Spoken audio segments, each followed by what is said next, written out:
it'll give me a better relationship than the things I date. Look. So when we leave and there's one mic remaining without a cover, you know what happened to it. Miriam ate it because her brain told her she couldn't stop. Somebody medicate me. Where's my So we're all great. Everybody's doing fine. So all that to say, you don't necessarily know if you believe in soulmates. Don't. Okay. I believe in, I believe in sometimes people find really great matches. And I believe in, even within that great match, you're making a choice every day. Oh, absolutely. I love that sentence. Making a choice every day. I was actually doing this really cute thing with this person. And I stopped doing it because memory, I'm trash.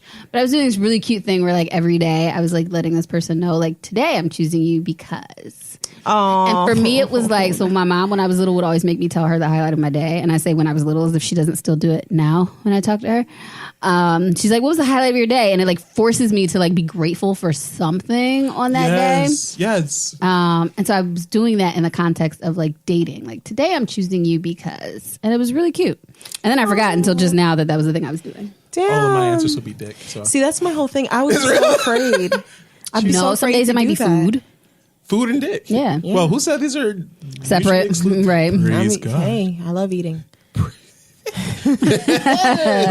I'd be afraid to do that or have a partner that did that because I'm worried about like one day you're not going to text me. You are beautifully in Aries. One day you're just not gonna say it. That's real. And I'm gonna be like, shorty ain't choose me today. I'm gonna be a wreck. And I'm going to cheat on you impulsively. Oh no. Because that's where my mind would have went too. It's like, wait, you ain't text me? You ain't choosing me today? I would have been like, choosing you either. I'm not gonna check in. I'm choosing your cousin. I'm just gonna fuck someone to prove I can. There we go. It's subtle. It's subtle. As subtle as an Aries. As subtle as an Aries can be. Yes. So I set your house on fire just to see if you were inside. But I wanted you to know it was a hint. It was passive aggressive. No, it was passive. I have a Cancer moon. It was passive aggressive. No, you don't call that passive? I didn't even text you about it. I just did it. That's not passive aggressive.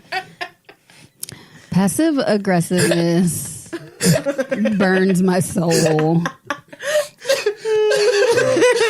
to the core. I wish I was not such a passive aggressive bitch, but I really am. And because I like to believe I'm so upfront because Aries, I'm like, yeah, no, like I'll say it. We can have a restorative, we can have a critical conversation. But like when I'm actually fucking mad at you, when I'm not just like bullshitting on my high horse, like this thing is annoying. You shouldn't do it. Da, da, da, da, like I will like read you and have a whole talk and like really restore when I'm not upset. If it's the thing that I know is wrong, but it did not personally hurt me.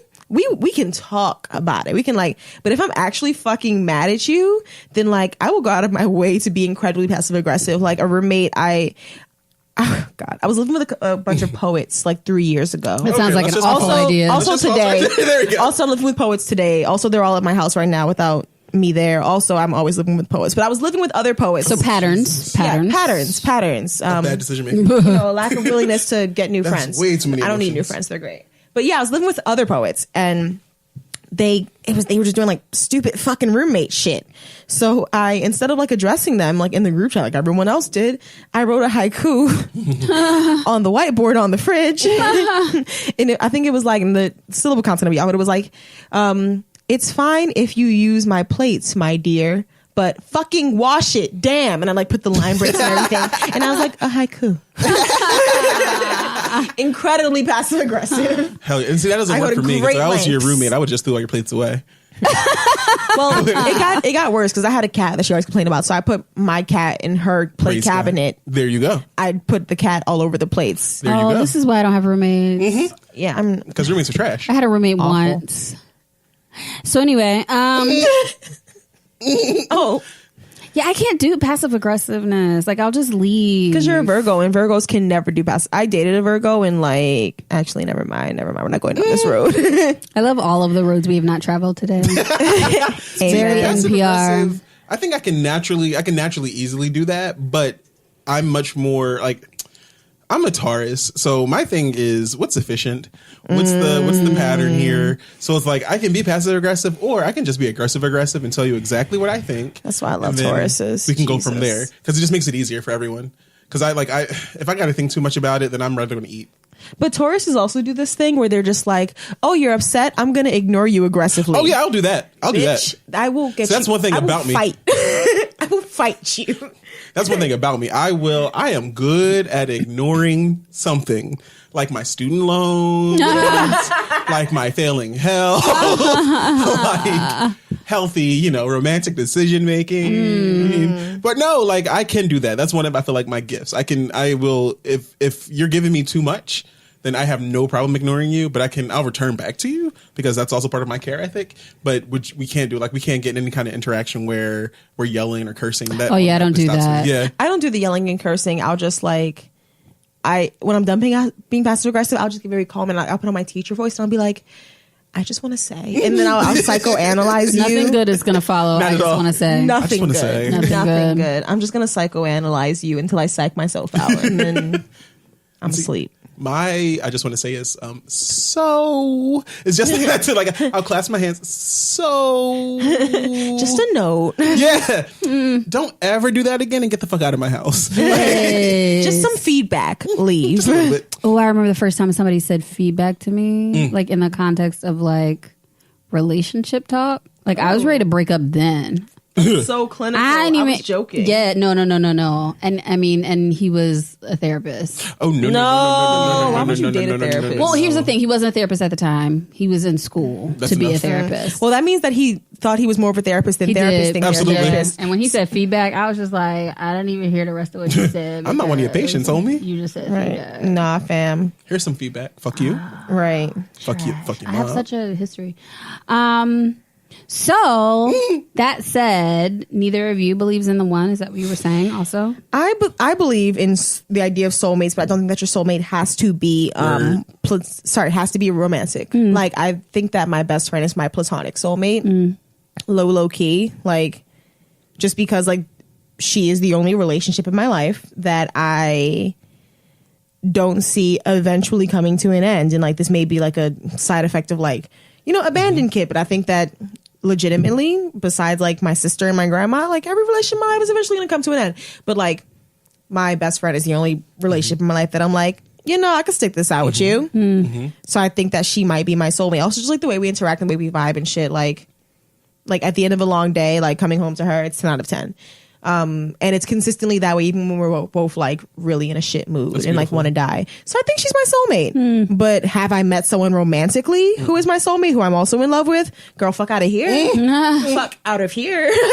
but see, that's where the ones come in for me because I have met people and had relationships with people, romantic relationships with people that I feel like for that moment that we were together, Absolutely. we were supposed to be together. Absolutely. Absolutely. And it was great. Absolutely. And it served whatever purpose it was Absolutely. supposed to serve. Absolutely. I just don't think that necessarily means that this thing is going to last forever. Yeah. This thing might, its runtime for might be now. 6 months. And like those 6 And months that's are what it's good there. and it served what it was supposed to serve. And like, we're good. See, I'm definitely on that tip, on the idea that I feel like I have experienced some soulmates in my life, at least 3. I could just be a soul hoe. Yes. Which also Write may be that the down, name Mark. of the episode. That's a brilliant name for the episode. Soho. Soho. Solo ho. Sorry, I had to shout out Absol in the moment. Sorry. No, I absolutely have encountered people that I think hands down we're from the same tribe. Like we were born under the same sun. We have unfinished business in this life. One of them is my best friend Cassandra. Another one I think honestly was my first boyfriend. I think there's something magical about all of our firsts. And then another is one of my old best friends, Chris. None of them worked out romantically, clearly. So in terms of like a soulmate having to be romantic, I doubt honestly that my soulmates will probably be romantic.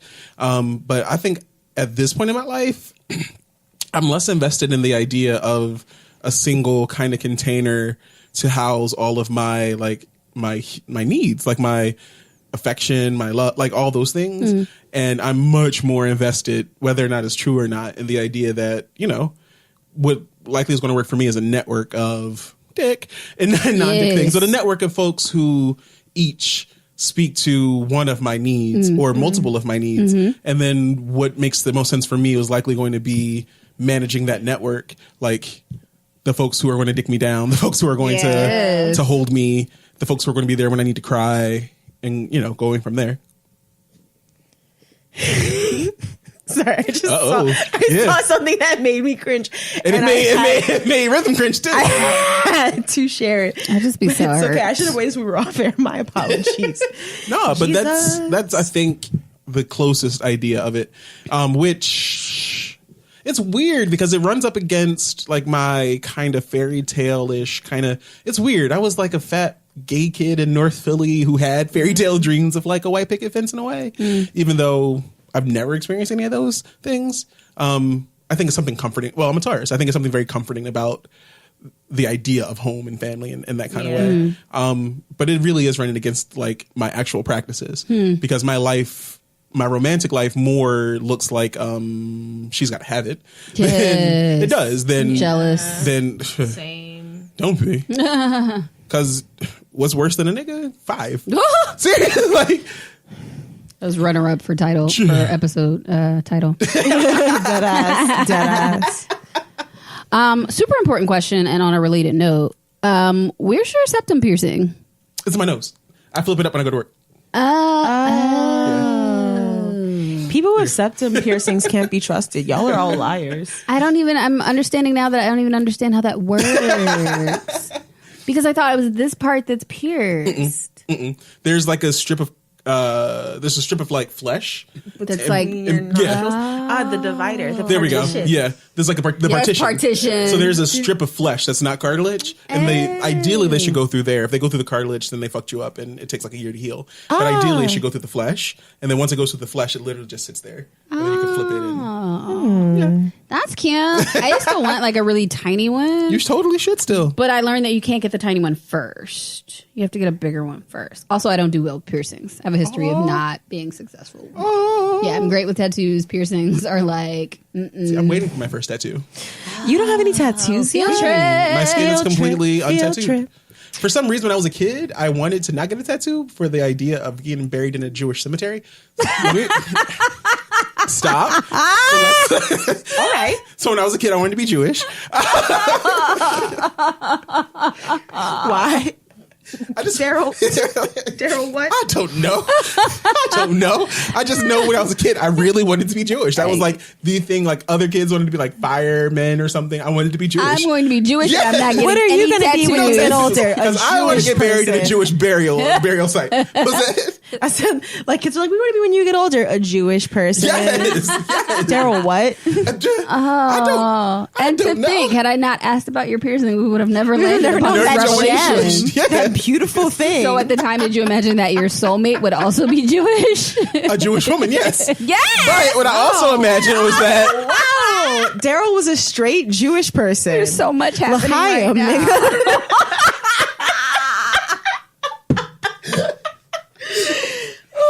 And so my dream at that point was really like a sexless Jewish marriage. Oh my God. Wherein every time she would like want sex, I would be like, oh, I'm tired. And then, or be like, I wanted sex 3 days ago and where were you? Where were you? And then just flip the scripts. When you realize you're in a sexless Jewish marriage by yourself. When you have to deny yourself sex. I thought you said you wanted to jerk off. I did. I'm tired. I did. Where were you? Who was you texting earlier? You're talking to your other personality. I did. Where were you? Oh my God. My sex life would be so much better if I had multiple personalities though. Like, because I would just fuck with myself. Huh. Yeah. From experience. No. Perhaps that's fair, my sex anyway. life now. What was that, Miriam? Which one of us were you talking to? Who even knows? Which one of us were you addressing? The Congress of Miriam. Jesus Christ. And we still can't make a decision. You know? Oh.